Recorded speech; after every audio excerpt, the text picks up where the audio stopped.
Hi and welcome back. If you're new here, I'm Phil, I'm the Ordinary Watch Guy. I'm perfectly ordinary, but the watches are always special. Today, I want to talk about the risk that we all run as watch enthusiasts that surrounds the idea of counterfeit watches, fakes, and scams. If you're like me, you might scour the advertisements, eBays, these kind of places, and you might have seen a watch that's high up your list, and the price is suddenly just that bit more tempting, and it's almost unbelievable. You look at that offer from so many different directions. Maybe it's a bargain. It might be just too good to be true. Today, I want to help to protect you from the scams. I want to give you something that helps to reinforce your firewall. You don't have to be an expert. I'm not, but you do need solid rules and a sense of self-defense. Stick with me until the end, and I'll give you the most important rule that I go by. Let's get started. First of all, if you want to spot a fake, think like a fraudster. What would they be trying to do to trick you? These days, people buy a lot of watches online without ever seeing them in person, and that is a risk. When you handle a watch, you can feel its weight, you can test the bezel, you can check the dial, and you can inspect them through a jeweler's loupe if you want to get into that kind of detail as well. But remember, the oldest trick in the book, it's the bait and switch. And this is when a seller shows you photographs and shows you a genuine watch, but then sends you a dud. That's why communication is key. If I'm buying from a seller, I want direct, honest contact. If the seller won't talk to me on the phone, can't give me straight answers, or dodges your questions, and you've got to walk away. Stick to the trusted platforms with buyer protection and recourse if the worst happens and something goes wrong. Ideally, buy from dealers online that also have a bricks and mortar presence, people that you can see where they're trading from, that you can visit if you need to. Let's talk about location.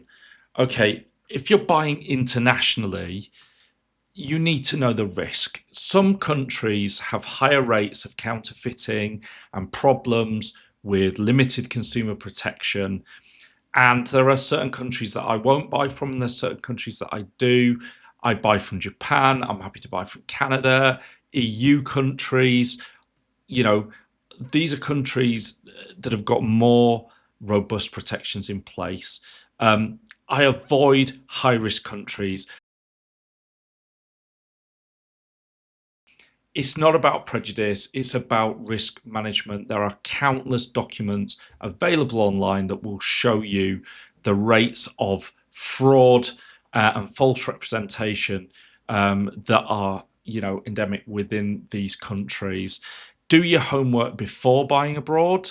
And if you want a recommendation on Japanese sellers that I trust and have used, drop me a comment. I'll happily share the ones that I've bought from in the past. By filtering your sellers wisely, you slash the odds of being scammed. Be more interested in who you're buying from than what you're buying. Don't let the beautiful watches blind you to the red flags. My third piece of advice is know what the genuine article really looks like. Now let's talk about the watch itself. Have you handled the real thing before? No? Then how would you know a fake? If the model is in the current catalogue, go to the AD or to the boutique. Don't be shy. Get it into your hands, inspect the dial, notice the crystal, the hand movements, how it winds or sets, the time, take pictures, take video. That experience is going to be your best tool, and it is going to inform whether or not your spider senses tingle, even if you're buying online. This is hands-on knowledge that helps you to spot issues in photographs. If anything seems off, walk away and leave it. If a seller can't provide high-resolution images that you can zoom in on, don't bother. My fourth point, use the watch register. You ever heard of the watch register? This is not a paid plug, it's just a great tool. If you check the registration and history of a used car, why not a luxury watch? Oftentimes we're talking about similar amounts of money. For £12 plus VAT, the watch register lets you search by serial numbers, case numbers, movement numbers to see if a watch is stolen or has been linked to a crime.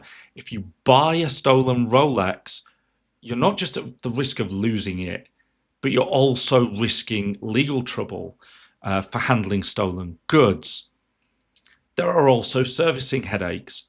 Brands like Rolex may refuse to service a watch that they think is stolen. They might even seize the watch and inform the authorities.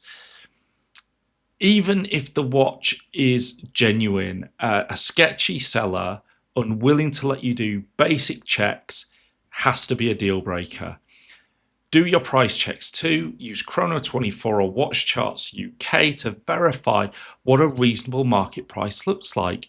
If somebody is selling a GMT Master 2 that usually goes for 15 grand and they're offering £5,000, that's not a bargain, that's a trap. The fifth thing is you got to know a little bit about your movements. Quartz and automatics, the movement matters. A simple giveaway, look at the movement type of the second hand. If a watch ticks once a second, it's probably a quartz. An automatic mechanical watch should have a sweeping second hand. The higher the beat rate, the smoother the sweep. Even low beat rate automatics like the Powermatic 80 still sweep, not tick. Quartz watches are also lighter and thinner. Compare the Tissot Gentleman Quartz versus the Powermatic 80 version. You'll feel the difference instantly. But not all quartz is cheap. So if you're talking about Grand Seiko, the 9F quartz models are incredibly precise. Their second hand is cushioned to land perfectly on each marker without a wobble. If you were confronted with a counterfeit 9F quartz, you would be able to see from the judder of the second hand that this isn't what it should be. Many fakes use cheap movements, and there are plenty of cheap movements available. If you think you're buying a Rolex or an Omega or a Breitling, you should not see a basic NH35 or a Solita clone inside. Exhibition casebacks help tremendously here if they're present, but again, if you feel the need to crack open a sealed case just to trust the watch, maybe that's telling you something in and of itself. Point 6, dial details. How do you spot the telltale signs? Well, look closely at the dial. This is where fakes really start to fall apart. High-end brands like Tag Heuer, Omega, Cartier, Breitling, they don't make printing errors. Their text is precise, it's sharp, and it's aligned. No smudges, no dropped letters, no blurry printing. Many luxury brands are applying their logos with laser etching, and it should look flawless. Font is a huge telltale. If it looks off compared to the genuine model, especially with spacing, size, and style, you're usually looking at a fake. Worst case, I've seen watches with made in Japan on a fake Swiss dial. And don't forget the spelling mistakes too. No luxury brand lets any of this kind of stuff slip. Point 7, what about super fakes and clones? Well, there is a growing threat from that because fakes are getting better and better and better. Sometimes they're scarily good. So-called super fakes are hard to detect at first glance, and the global nature of the market has only made this more difficult. Some people knowingly seek out high quality fakes and replicas I don't support that. It's fast growing, it's a shady market, and it contributes to all kinds of fraud and theft. But fraudsters mostly rely on uninformed buyers. If you do your homework, ask questions, stay sharp, they'll back off. They don't want to deal with somebody who knows what to ask them. And number 8, finally, you've stayed with me this far. Thank you very much. Let's have a look at the golden rule. At the top of the video, I promised you this. It's my most important test, and I think it's the thread that has run through everything. Buy the seller, not the watch. That's it. If the deal seems too good to be true, it usually is. Just take it for granted that it is. I'd much rather pay a bit more to get something genuine from someone that I can trust. Have you ever been caught out by a fake or walked away from a watch that just felt off?